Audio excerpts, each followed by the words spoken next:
You love making things and you love golf. Statistically, that sentence is correct based on the demographic information of my audience. So how about we take those two things and merge them, and YouTube will think this is the most relevant video that's ever been created.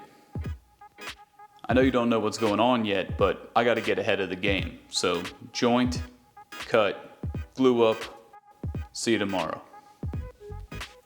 We're gonna be making not one, not two, but 3 golf-related projects today.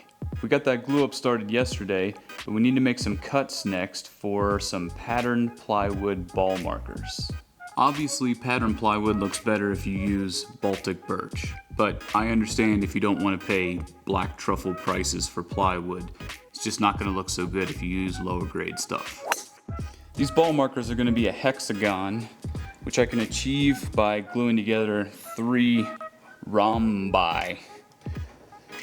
So we'll make the first cut at 30 degrees. For the next cut, if I make this distance the same as the thickness of the plywood, I should come up with a shape that can be put together to make a perfect hexagon. Wrong blast gate open. No, that didn't turn out right. Did I just do wrong? Oh, I know what I did wrong. Now we can chop that into 3 pieces and see if I f***ed up. I'm off by a little bit. I think if I make that little dot there a perfect triangle, maybe I can pump some colored epoxy into that. That might look cool actually. Lemonade out of lemons. For this glue up, I'm gonna try and use good old gum bands, but that doesn't work. I've got blue tape waiting nearby. Nice. Back to the glue up from yesterday. I've got 3 pieces of Bubinga glued together. This is gonna become a couple divot tools. I know what you're thinking, wooden divot tools is just gonna snap off in the ground. I did choose the hardest wood that I have in the shop, and also I have a solution for that, which we'll get to later. First step though is to draw on the shape that I like, I think is gonna work. So that's something like this. Another point worth noting, I'm gonna try and make 3, 4, 5 of these by resawing this after the shape is cut out. But in order to do that safely, I'm not gonna take anything off of this side, so I have something flat to reference against the bandsaw. And those will just have to be shaped individually rather than kind of gang cut, which is what I'm gonna do with all of this stuff. I'll use the bigger bandsaw with the resaw blade on it for anything straight, and then hop over to the 1/4" blade for the curves. I thought I'd be able to use the spindle sander to refine in between these tines here, but this is the smallest one, and it's just not gonna fit. So I think I'm gonna try gluing some sandpaper onto a dowel and chucking that up in the drill.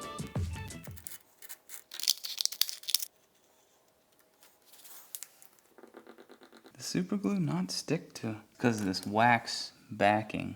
Dumb idea, I think. It's only got to work once. Kind of half-ass thing is this.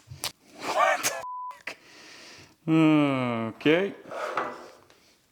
Nothing to it but to do it. Instantly. Okay, plan B. Plan B is to resaw these now, so there's less material to deal with when they're in individual pieces.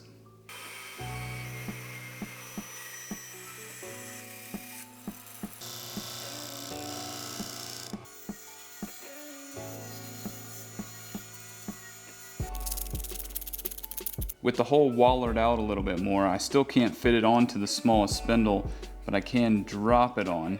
So each time I'm just gonna have to twist and reverse thread. Each time I'm just gonna have to take the top on and off. Now we can work on thinning these forks out to a point very carefully. Not sure if this is gonna work, but I've got this bit chucked up into the plunge router because I want to make little thumb divots where you can kind of get a better grip on this thing as you're going into the grass.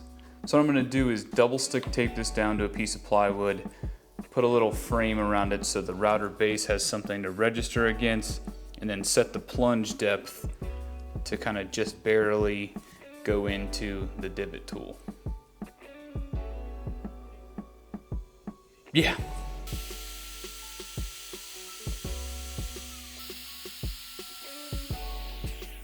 Now these can get finish sanded and then set aside for the later strengthening process. Before I call it a day today, I was going to try and get epoxy down in that little triangle. But what I think is gonna happen is that it's so small and the hole is so deep that it's gonna have a lot of trouble getting down there and is gonna trap air. I think the best thing to do is cut it into individual ball markers first, line them all up, put epoxy into each one of the little triangles instead. So that's what I'm gonna do. So see you tomorrow.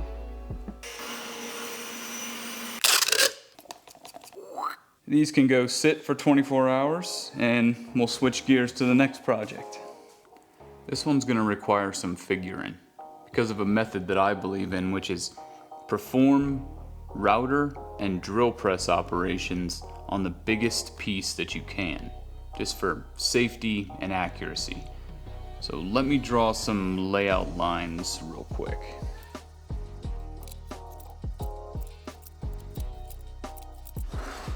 Okay, I need to do some tests first. You see, I need to create a dish with an arc that corresponds to a circle with a 1.68 inch diameter. That would be a golf ball. I've got this round nose router bit that's 1.5 inches, but I think I can refine it to get it to that 1.68, maybe.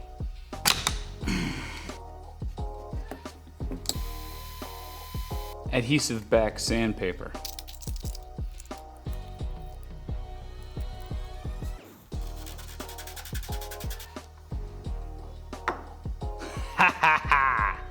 I want the same size dimple to hold the ball on both sides.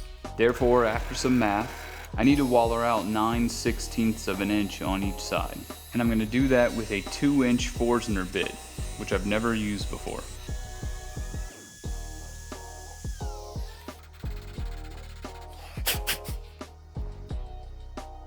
I'm going to have to set this aside again, as I've got some time-consuming but passive things to do on the other projects.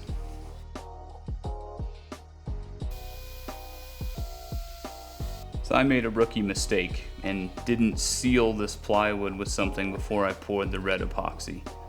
So it penetrated pretty good. I'm gonna see if I can keep sanding these and potentially get one good side, and then maybe on the other side I can paint it black or something so there's really one show side.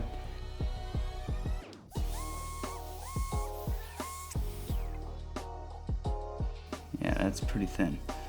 Now I can put my ball markers and divot tools into the oven. If you haven't guessed already, I'm using Cactus Juice to stabilize these pieces, and the first step is to drive off as much moisture as you can. Also, do you think this is going to melt the epoxy? We'll find out. We'll switch back to this project and see if my table saw has enough power to get through this thing in one go.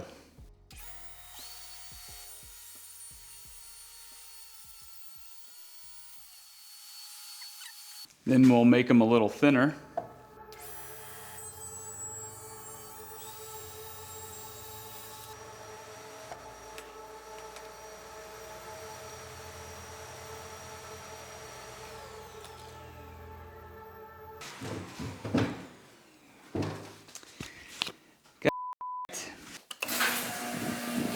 Chewing on these Embers are going in here.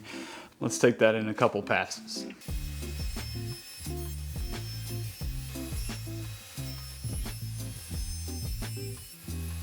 And then cut it into the 6 pieces.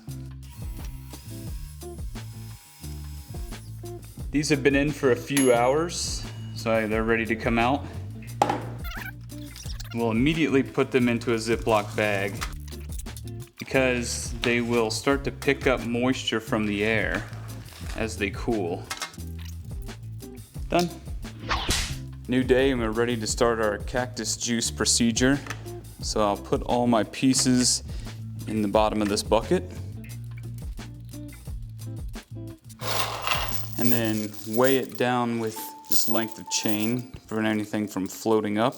And we'll fill it up just until everything is submerged, which isn't much. And we can go ahead and vacuum. Gonna have to watch it closely at first as the bubbles tend to rise vigorously. Get you a closer look. Hard to see through this spattered top, but it's bubbling in there. This has to sit like this for quite a long time. The instructions say when the bubbles are nearly absent. So I'm assuming like 3 or 4 hours with the pump continuously on, not just draw a vacuum and shut it off. But I'm not gonna leave it alone just yet because, like I said, bubbles can rise up, fill this whole container if they're left unchecked. Switching gears again, I've got my 3 boxes taped together. Just gonna do a little bit of style and profiling. Then a real light chamfer to create a reveal at the seam.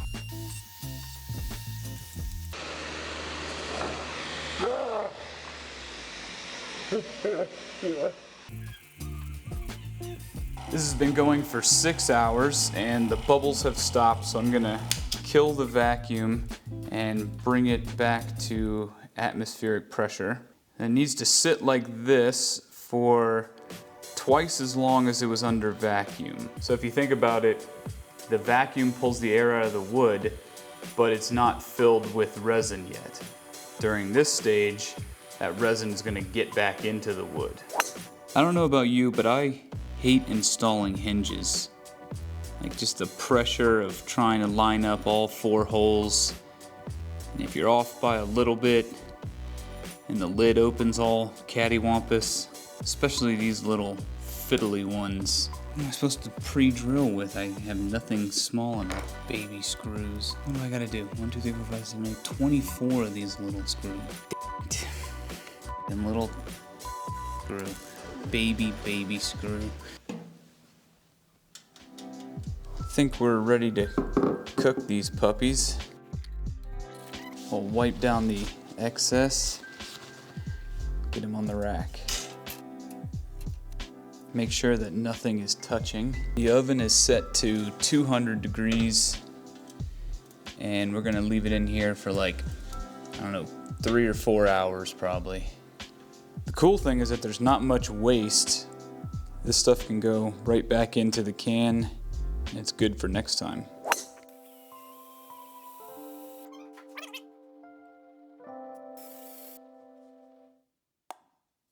These are looking done.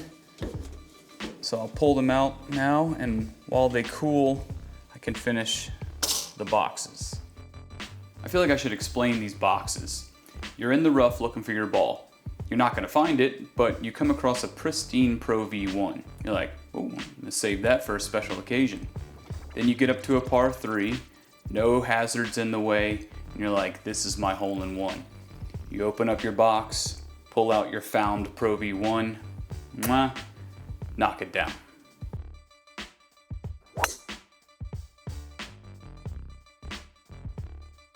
For a finish on stabilized wood, I don't know. So I'm gonna try and just polish first. Not really liking the look of that, so I'm gonna try and wax for the next one. That's more like it.